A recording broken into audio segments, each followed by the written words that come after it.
Shabbat Shalom Mevorach, mes chers amis. Medaber Israël Chaviv Miranana.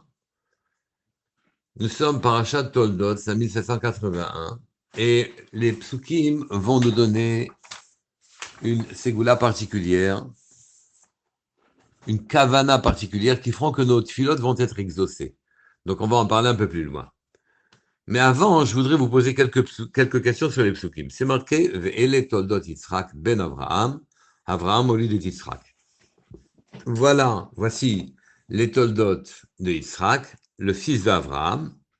Et là, donc, on sait le fils de qui Yitzhak est, il est le fils d'Avraham. Et le pasuk poursuit de manière superflue, Avraham au lieu de Yitzhak. Donc, de manière superflue, apparemment, naturellement, vous avez compris. Ensuite, dans la Torah, c'est écrit, Vayetar Yitzhak Lachem, Lenochach Ishto. Et Yitzhak a prié Hachem en face de sa femme. En face de sa femme, c'est étonnant. Pour sa femme, il a prié. Qu'est-ce que ça veut dire en face de sa femme? Qui akarahi, car elle était stérile. Ici encore, il y a une autre question.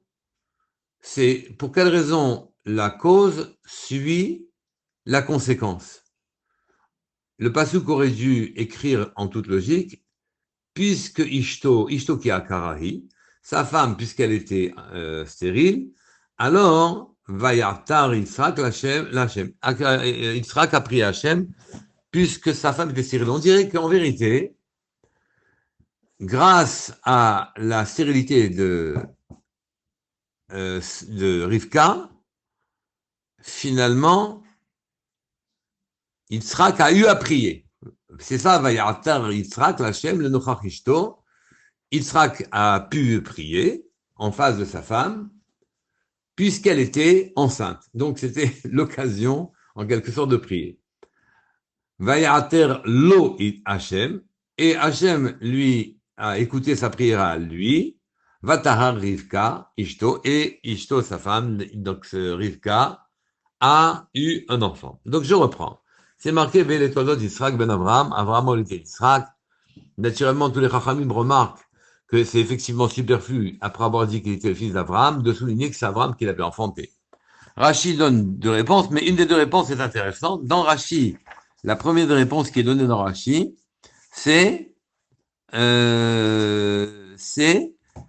achar shekara hakadosh baruch hu shmo Avraham, après que Hakadosh baruch hu est appelé Avraham, il est appelé Avraham désormais, avec un « et » de plus. Achar kach olid et Yitzhak, c'est après qu'il a donné naissance à Yitzhak. Donc on dirait que c'est le « et » de Avraham qui a tout changé. Mais pour quelle raison cette précision? On vient de dire que c'est le fils d'Avraham. On répond, non, c'est plus que ça.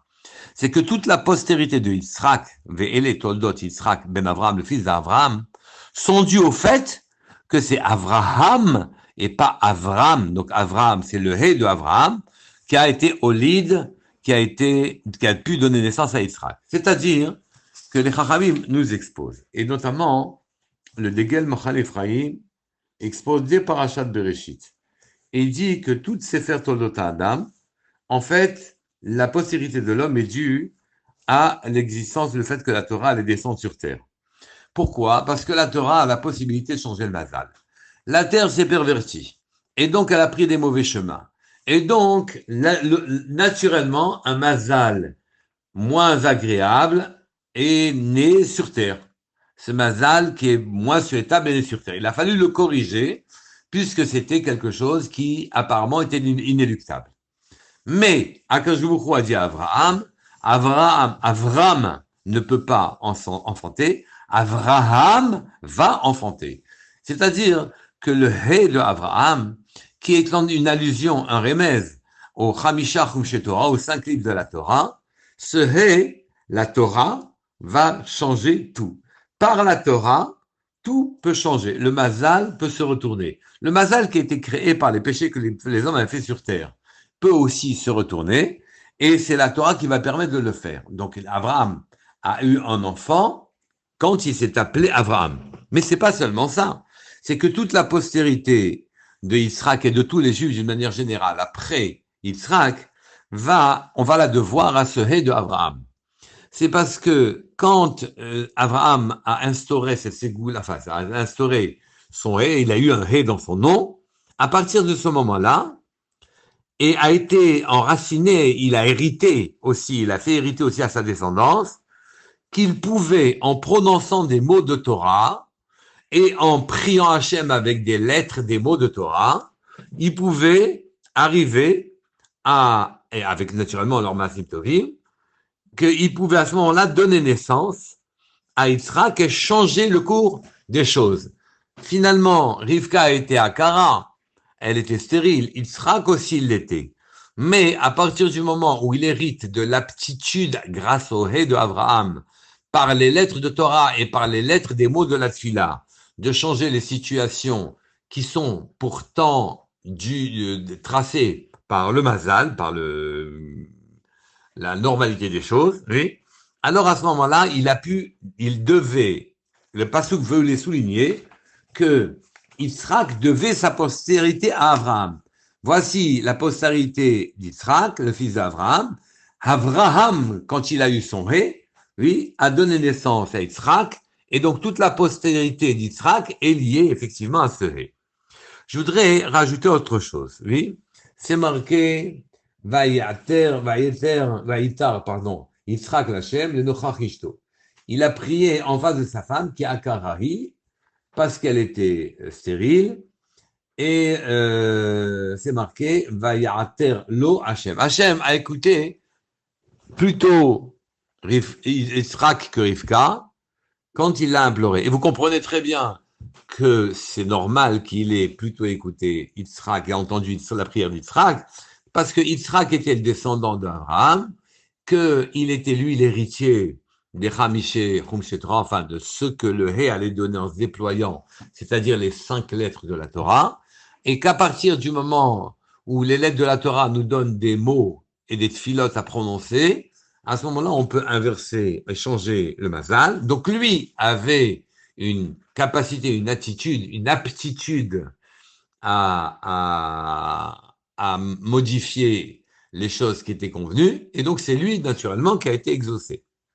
Ça explique peut-être un peu aussi quand il dit que je vous ai entendu la suite de Tzadik ben Tzadik plutôt que Tzadik ben Racha. Elle était Tzadik ben Racha, et lui, il était Tzadik ben Tzadik, c'était le fils d'Abraham. Le fils d'Abraham, on entend que c'était un Tzadik lui-même, et c'était une raison de plus, par ses Maasim Tovim, il écrit des lettres de Torah, par tout ce qu'il va faire, lui, il va écrire la Torah, et par ses Maasim Tovim et par ses filotes, il avait lui des moyens de changer le Mazal que Rivka n'avait pas encore.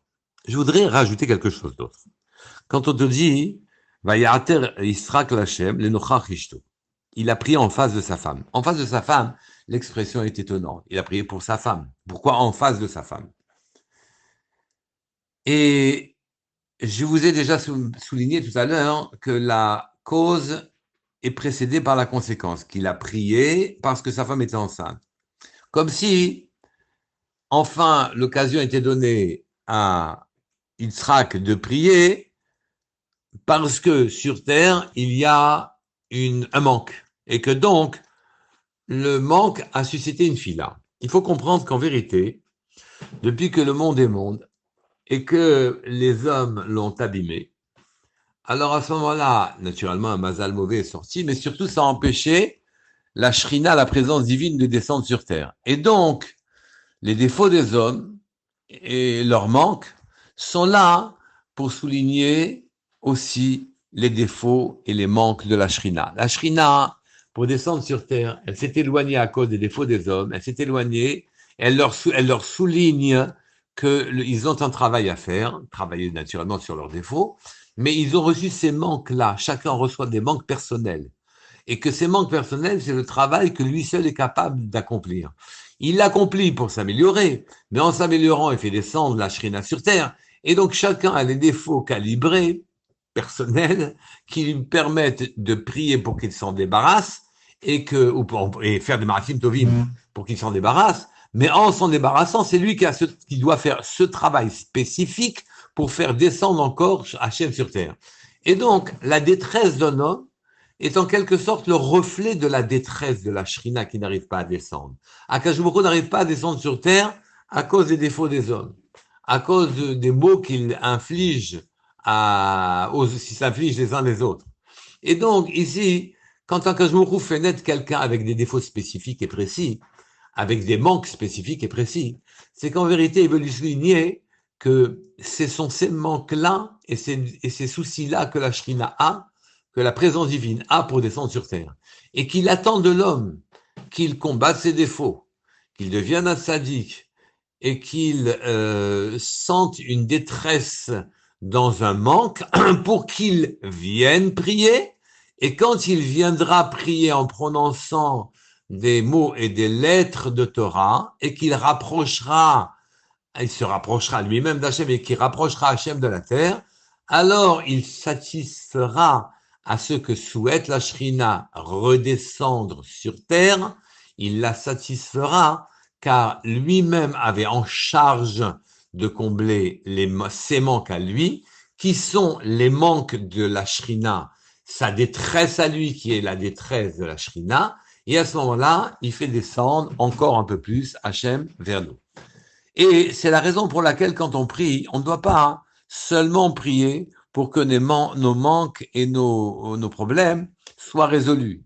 Il faut qu'on prie parce que ces problèmes ont été choisis, ils ont élu domicile chez nous, parce que la Shrina attend de nous que nous les résolvions, que nous prions pour que ça s'améliore, que les lettres de Torah se réagencent de manière différente pour réécrire l'histoire de façon à ce qu'elle convienne à la Shrina. Et à partir de ce moment-là, quand je prie, je dois faire attention de prier pour moi, mais de ne pas oublier qu'en vérité, tout ce que j'ai comme manque et comme souci, c'est que ce sont des manques et des soucis que la Shrina a pour redescendre sur terre. Donc nos filotes seront exaucés d'autant plus que l'on pensera à nous, mais aussi dans notre filote, mais aussi à Hachem pour qu'il revienne et redescende sur terre. Shabbat Shalom et Vorach.